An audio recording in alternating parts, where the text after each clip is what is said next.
Assalamualaikum, salam sejahtera Sobat Indofarm ID.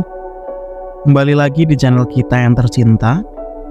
Apa kabar hari ini? Semoga tetap sehat dan berbahagia. Kali ini Indofarm akan mengulas tentang pembuatan silase hijauan awetan pakan ternak di negara maju. Biar nggak penasaran, yuk kita simak terus videonya hanya di Indofarm ID.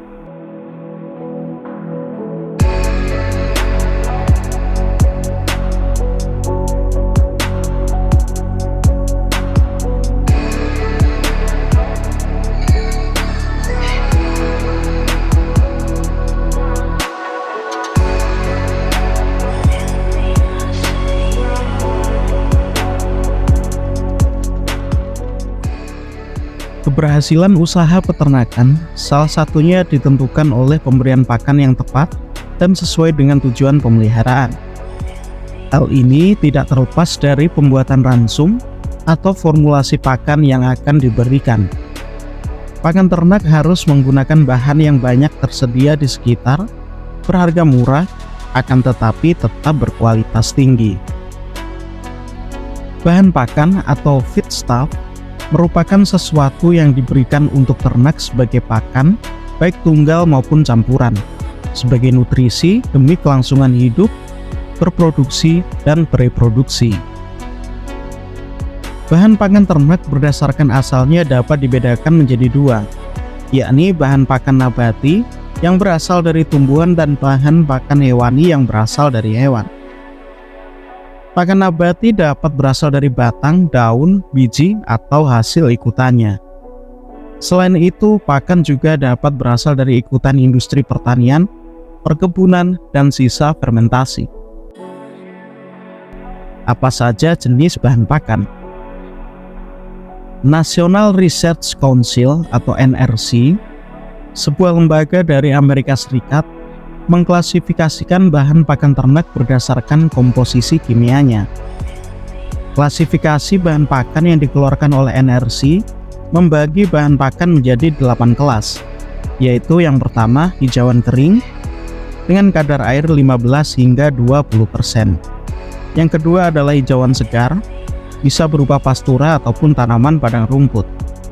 Yang ketiga adalah pakan silase. Yang keempat adalah bahan pakan sumber energi. Yang kelima adalah bahan pakan sumber protein. Yang keenam bahan pakan sumber mineral. Yang ketujuh bahan pakan sumber vitamin. Dan terakhir zat aditif. Pembagian atau klasifikasi bahan pakan tersebut memudahkan peternak untuk menyusun ransum pakan atau untuk menggantikan bahan pakan yang digunakan tetapi tidak tersedia. Pada musim kemarau, ketersediaan hijauan makanan ternak seringkali terbatas. Sebagai solusi kelangkaan pakan tersebut, peternak bisa memanfaatkan limbah pertanian sebagai bahan pakan yang diawetkan.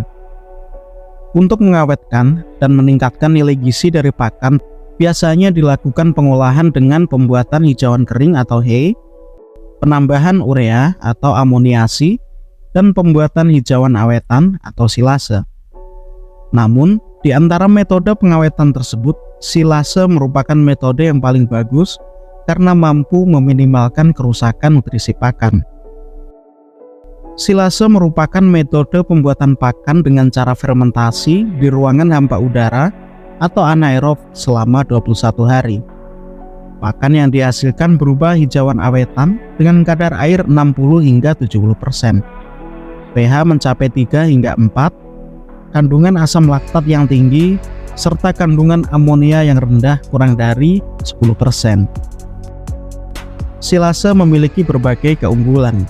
Di antaranya, pakan bisa menjadi awet atau tahan lama, silase tidak memerlukan pengeringan, silase bisa meminimalkan kerusakan zat makanan atau gizi akibat pemanasan, serta mengandung asam-asam organik yang berfungsi menjaga keseimbangan populasi mikroorganisme pada rumen atau perut sapi. Kandungan gizi yang dihasilkan juga lebih tinggi. Silase dapat memenuhi 70 hingga 90% kebutuhan gizi ternak sapi dan memiliki sifat organoleptis berupa bau dan rasa yang lebih disukai oleh ternak. Teknik pembuatan silase. Prinsip pembuatan pakan komplit dalam bentuk silase ini seperti proses fermentasi pada umumnya. Setelah bahan pakan disiapkan dan dicampur, selanjutnya diperam selama beberapa minggu dalam wadah yang tertutup rapat atau anaerob. Pertama-tama biasanya peternak akan menyiapkan bahan. Bahan-bahan yang digunakan terdiri dari 3 kelompok bahan utama, yakni kelompok bahan pakan hijauan, seperti rumput gajah, rumput kolonjono, tanaman jagung, dan rumput-rumput lainnya. Selain itu, limbah sisa panen seperti jerami padi, jerami kedelai, jerami kacang tanah, atau yang lain bisa digunakan. Bahan pakan hijauan ini berfungsi sebagai sumber serat utama. Kelompok yang kedua adalah kelompok pakan konsentrat. Kelompok pakan konsentrat dapat berupa dedak padi atau bekatu, onggo ketela, ampas sagu, ampas gandum, ampas tahu, dan lain-lain.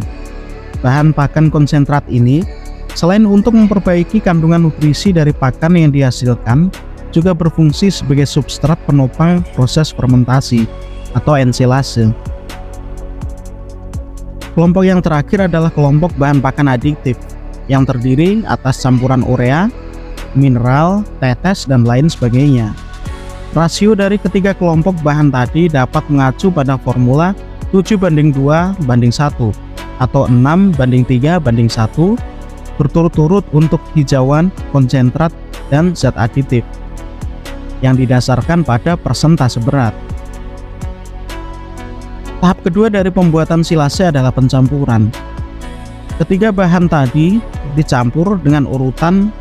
Komponen bahan aditif dicampur lebih dulu bersama dengan konsentrat hingga merata, selanjutnya dicampurkan ke hijauan. Jika kondisi hijauan atau limbah pertanian agak kering, maka diperlukan tambahan air sehingga kadar air campuran mencapai kurang lebih 40%. Bahan silase kemudian dimasukkan ke dalam silo, bak penampungan, atau bisa juga dengan drum yang telah dilapisi plastik tebal. Jika menggunakan drum bisa ditekan dengan kuat atau diinjak-injak agar udara di dalamnya keluar. Kemudian plastik pelapis bisa diikat secara rapi dan rapat sehingga tidak ada udara yang masuk ke dalamnya. Kemudian drum ditutup rapat-rapat sehingga tidak ada udara yang bocor. Setelah semua bahan dimasukkan dan tertutup rapat, silase kemudian disimpan selama 3 minggu atau 21 hari. Silase dapat dibuka atau dipanen untuk diberikan langsung kepada ternak. Apabila silase yang dibuat tidak langsung diberikan pada ternak, silase tidak boleh dibuka. Silase bisa disimpan dalam kondisi tertutup dan awet hingga 4-8 bulan. Ciri-ciri silase yang bagus biasanya memiliki rasa dan bau yang masam, warna masih kehijauan bukan coklat, tekstur hijauan masih jelas seperti asalnya, kemudian tidak berjamur, tidak berlendir, dan juga tidak bergumpal.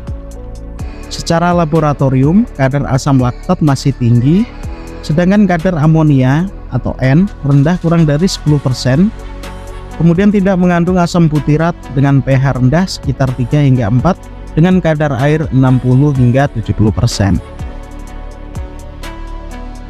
Pada waktu pemberian kepada ternak tidak boleh sering dibuka tutup. Dalam satu hari cuma boleh dibuka 1 kali. Untuk makan ternak pagi dan sore hari dikeluarkan sekaligus. Sebab kalau sering dibuka tutup, kualitas silase akan cepat rusak.